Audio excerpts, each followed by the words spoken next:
Guyana is unique for many reasons. The nation's biodiversity is astounding, the food is second to none, and it's also the world's first and only cooperative republic.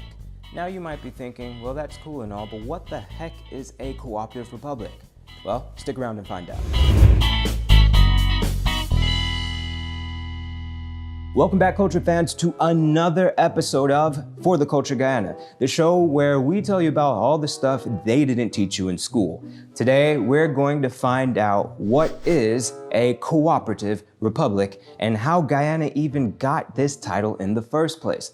But before we get to that, do us a solid and smash that like button for the YouTube algorithm, and of course, subscribe to our channel for more great content.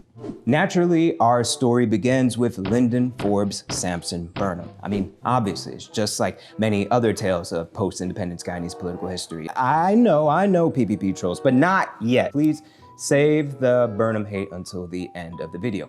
Thank you. So rewind to August 1969, just 3 years after independence, the National Assembly is debating just how serious they were going to make this whole separation from England thing. I mean, is it a hard Brexit, a soft Brexit? Who's getting the kids? Who's getting the house? During the debates, Burnham's party, the People's National Congress, started throwing around this fancy new term, cooperative republic. According to Burnham, the cooperative republic is an expression of the historical and psychological makeup of the new nation of Guyana. In his view, the only way we were going to truly gain independence was to embrace cooperative socialism and to sever all ties with the crown, both culturally and politically.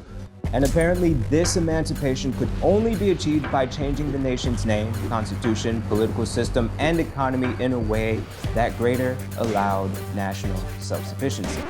Because in his mind, the development of post-independence Guyana was just merely a continuation of the various struggles against imperialism in the nation's history, spanning from Cuffy and his rebellion in 1763 to, well, that day.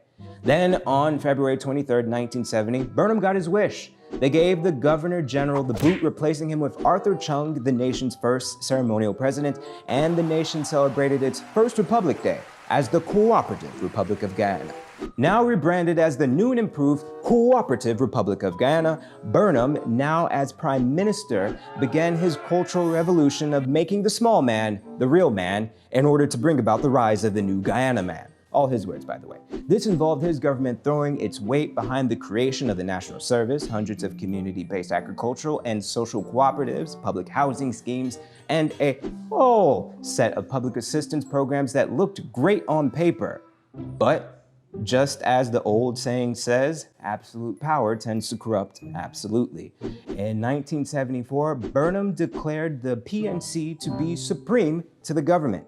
The state and the PNC became interchangeable, and PNC objectives were now public policy. And well, at that point, things got pretty dark pretty quick. We'll get to all that in another episode, but to be honest, that Burnham's presidency deserves more than just a YouTube video. It's a very interesting and checkered legacy that he has, one that I feel requires more study, and that's what's the wonderful thing about history, is that you should really go and do your own research. So, what is a cooperative republic?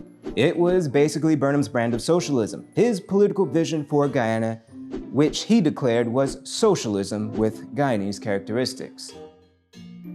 So with that being said, I leave you with this thought.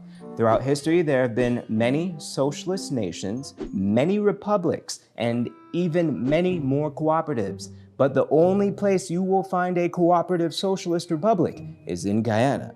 But the irony of this is that while we are a republic, we're barely socialist or more capitalist, if anything, and cooperatives are basically non-existent in this country today. In fact, you can't even get people to cooperate nowadays, let alone form a cooperative.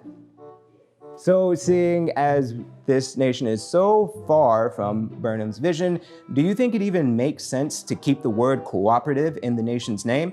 Let me know in the comments below. And if you haven't already, be sure to hit that subscribe button and share this video with someone you know so they too can learn more about Guyana's history.